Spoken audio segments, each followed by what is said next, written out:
With the new Xenoverse 3 gameplay and the new Xenoverse 3 trailers and stuff like that, there is a lot of things that I realized that changed from Xenoverse 2 to Xenoverse 3. So now I want to list every single change and compare them side by side too on what has changed from Xenoverse 2 to Xenoverse 3. Firstly, we're going to be starting with visual and graphic changes. In terms of the graphics, oh my gosh, it's such a huge improvement. I mean, look at this Broly picture. This is clearly showing us how much they actually improve the models and stuff like that. Some people do say that Xenoverse 2 still looks better than this, which is what are you on about? Now, next point we have is the updated HUD. They have changed the HUD, which a lot of people have expressed concerns that it looks like Battle of Z. Now, I do get where they're coming from. It kind of does give a little bit of a vibe of Battle of Z. It really does. But I feel like as well that there's also some bit of Xenoverse 2 aspect in the HUD. In terms of your player's health, for example, they have, it just shows the health there. And Xenoverse 2 had the same thing, where it just had Vegeta and then the health on the bottom. So it's kind of the only difference is that you as the player, it shows the ki, the stamina, and the health bar, and your icon on the top left, which Xenoverse 3 doesn't have. And yeah, Battle of Z doesn't have that too. So I kind of see where it's similar, but also Battle of Z, your player icon is in the bottom left. So it is similar to Battle of Z, but not exactly the same as Battle of Z. So yeah, next point that we have that has changed from Xenoverse 2 to 3 is we have damage numbers appearing on the screen. After every single hit, there is damage numbers that appear, which was not in Xenoverse 1 and 2. This is editing me here. It looks like I got it wrong. It looks like in Xenoverse 2, when the opponent is hitting you, you don't see a damage number or anything. But when you're hitting the opponent, you can see how many hits you did, but the total amount of damage that you did is not there. I don't know. I thought it was another way. I thought that it appeared on the right side. Maybe I'm thinking of Xenoverse 1. I don't know. But that's what I've seen from my research. And then with Xenoverse 3, it just pops up and shows you how much damage you're doing per hit. So that's the difference. Next point that we have is, this one's a very exciting one for the Xenoverse community. Super Saiyan hair now spikes up. This is a very huge improvement that we needed from Xenoverse 1 and 2. Couldn't get that. We had that in Ultimate Tenkaichi, so it doesn't really make sense why we didn't have that in Xenoverse 1 or 2, but we finally do have that.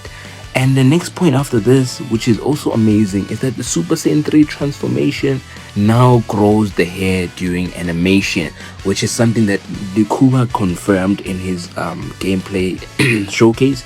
He did confirm that he saw the Super Saiyan 3 transformation, and it looks like the Daima transformation of Super Saiyan 3, which is really cool. We also saw the Super Saiyan Goku transformation in the trailer and how he poses like Super Saiyan Goku when he does the transformation. So that is something very completely different that we're going to get in Xenoverse 3, where each transformation just might have the unique pose or the unique animation that was done in the specific anime, and stuff like that. So that is something cool.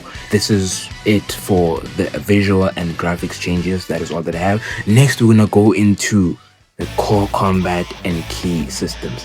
Now, first thing first, we're gonna take out the obvious things. Skills no longer cost key. Skills is GG's. Next point, no more stamina bar. Same as skills, do not cost key. They are on cooldown. We do not have stamina bar anymore, right? So now key is now used for both offense and defense. So the little bar that's next to you there is basically your key and stamina. So if you get hit by your opponent and then you decide to vanish, it's going to take a little bit of that key. Now, I did a little bit of research and asked some few content creators that analyzed the gameplay, and they have confirmed that information to me.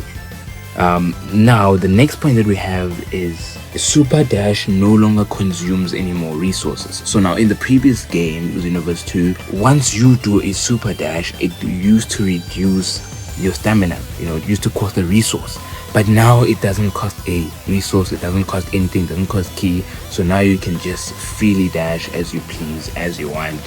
Do your things nice, do your things then. If we're done with the core combat and key systems, we're gonna go to guard break and offensive mechanics. So there's a new way of breaking your opponent's ki/stamina.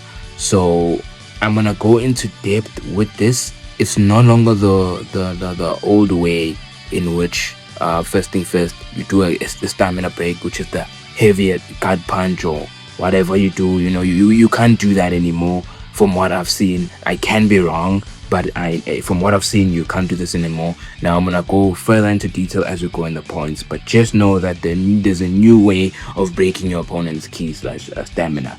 Now, knocking your enemies into a wall can break their key, is what I realized when watching the gameplay. Once you hit your opponent to a wall, and he bounces off the wall or something, or hits the wall, it reduces some of his key. Now, in the previous game, this didn't exist or anything like that. I don't even think that mechanic exists, so I can't even show you guys anything pertaining to that. But from what I remember, you just get hit and stuck in the wall and fall down or something like that, I think. I can be wrong, right? It's been a while since I've played Xenoverse 2, but there was no type of mechanic or system like that, so that's something new for Xenoverse 3. So certain attacks now have unique properties, and these unique properties have guard-piercing attacks, key-draining attacks, and critical attacks.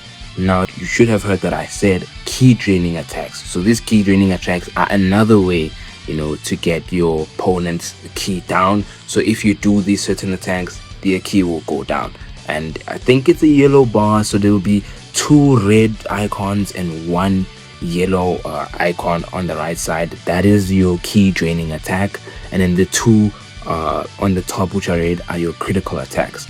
Now, critical attacks is similar to Dragon Ball Z Kakarot, where if you break your opponent's stamina, you go into a certain animation when you do a Kamehameha. You teleport to them and you do a certain animation when you do a Kamehameha or a special attack or anything. So now this is also there. So these critical attacks do exactly that. When you use these attacks, when the opponent's key is broken, you go into a special animation and it does more damage and stuff like that. Now, guard piercing attacks, these are attacks that are unblockable. Unblockable attacks. It was something similar. This is grab attacks. These things were there in Xenoverse 2, but the way they structured it into guard piercing attacks, key draining attacks, and critical attacks, this type of system was not there in Xenoverse 2. So yeah, you can also combo and hit your opponent. The more you hit your opponent, the more his key goes down. So your normal attacks can also break your opponent's key and stuff like that. So the next point that we have is aiming a Kamehameha. This is something that was not in Xenoverse 2, definitely. You can now aim your Kamehameha and then change the direction in which you want to fire your Kamehameha. And the next point after that we have is Kamehamehas can now hit horde enemies, which is something that I don't think Xenoverse 2 had. I don't remember it having something like that. Now you can hit horde enemies, which is multiple amount of enemies, which is similar to like Dragon Ball Z Kakarot, but I think it's a very nice touch that Xenoverse 2 did not have. Now this next change is Broly's grab. Broly's grab is similar with the startup, but at the ending he does the little throw that he did in the anime, which is something that Xenoverse 2 didn't have. I think Xenoverse 2 only had the, and it was GG's after that. But now he grabs your head and then throws you up. I will show the comparisons, everything on screen. So now that title is done, let us go into the transformation and character mechanics. Transformations are now timed. Now a lot of people has expressed concerns about that, about transformations being timed. This is not guaranteed that it's going to be like this for every transformation, but specifically for Soul Change, it has a specific timer when activated. So everyone just started assuming that every transformation is going to be timed, which no one wants. But yeah, in Xenoverse 2 it was not timed. I don't know if it drained key or something. I really did forget. I know it did drain something in Xenoverse 1. I'm just not sure about Xenoverse 2. I did know that it doesn't have a timer though, so it is something new with Xenoverse 3 if it does have a timer. Now to the next point. Awakening temporarily boosts your key and combat stats. Now this is also something that was in Xenoverse 2 in a way, but it was only introduced with the new Broly, Z Broly. I couldn't find any other character that transformed and gained a certain amount of ki. So I think it's something new that they started to implement in Xenoverse 2.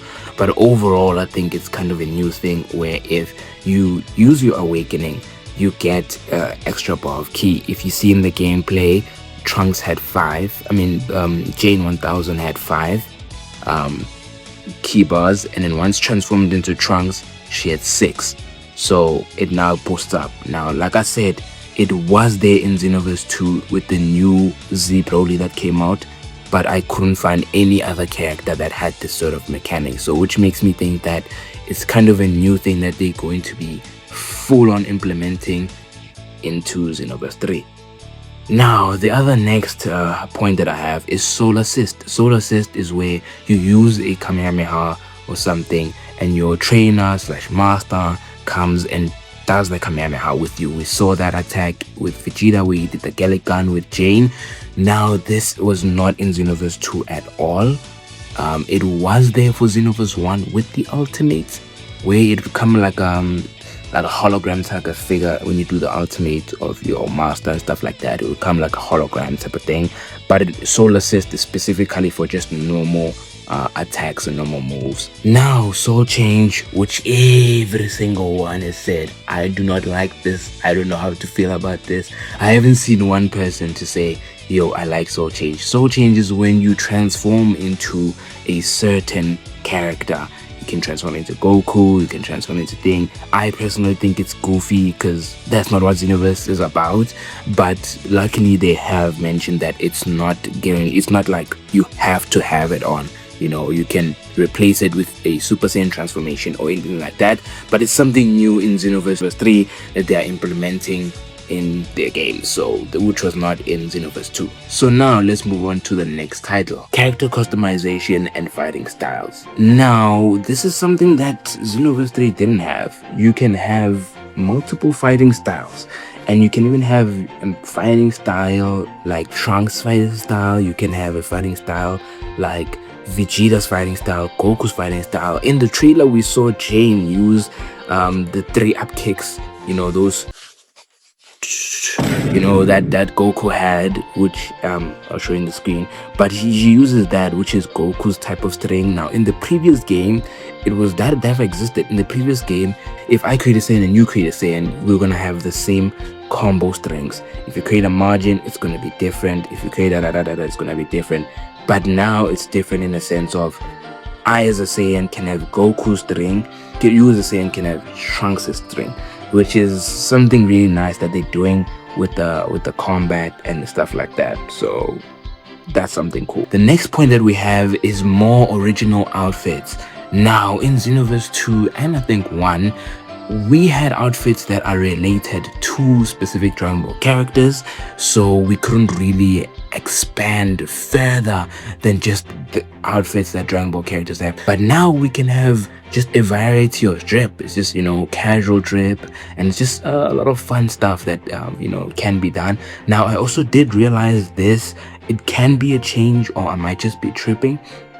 Now, while you're walking in the lobby, you might have your casual clothes, but once you go into battle, you might be able to just, change and have combat clothes. So you might have 2 options where you can choose your combat clothes when you go into combat, and you can choose your main lobby stage when you're just in the lobby and stuff like that, and the clothes that you have. Now, this is just the speculation from what I've seen on how it was shown in the gameplay thing. Now, world and exploration, to the next title. So I noticed that you can either choose to walk or run into the hub world, which is something different from Xenoverse 2. I think in Xenoverse 2 you are always kind of like running.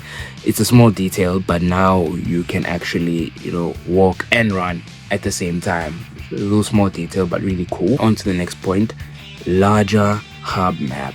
From what we've seen in the trailer and from what the content creators have said, I think the Kuba dude did mention this, that the hub world is going to be bigger than Xenoverse 1 and Xenoverse 2 combined. So this is a much bigger hub world than both games, which is absolutely amazing.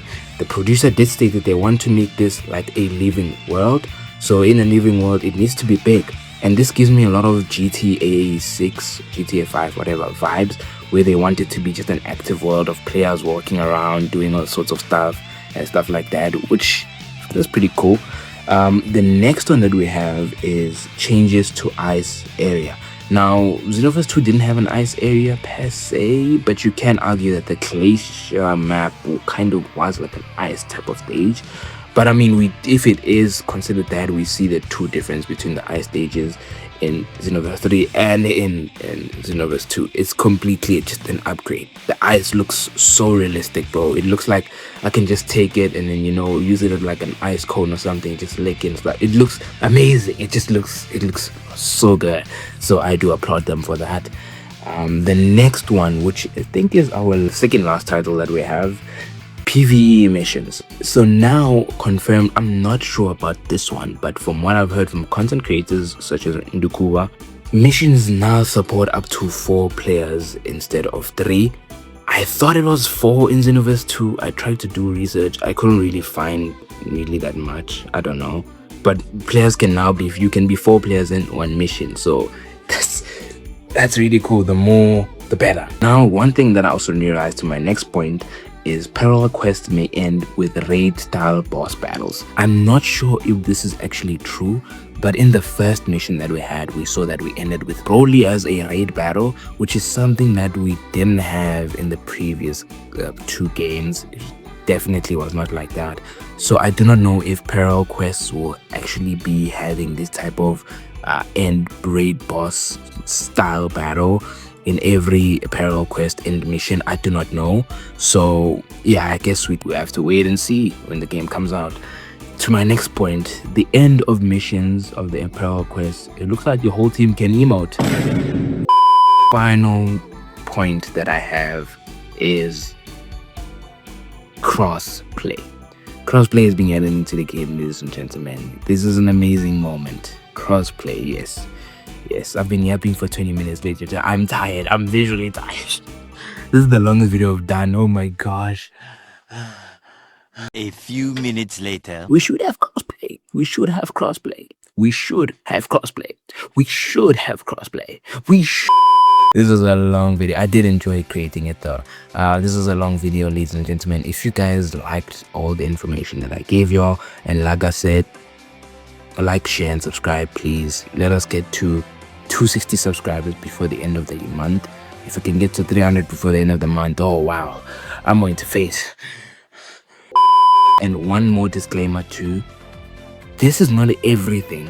There is still more changes that I decided, you know what, I'm gonna cut that and leave that out because the video is already too long and I didn't really know how to explain those ones properly because I'm really bad in explaining stuff at certain moments. So I did leave some things out, so there might just be a lot more that I haven't covered here in this specific video that you guys need to do your own research on. So this is not everything. But yeah, ladies and gentlemen, this is it for the video. Make sure to like, share, and subscribe. Thank you for sticking out. If you sticked out for a 22-minute video about me, what are you doing? Not subscribing though. What are you doing? Well, the job is done. Peace.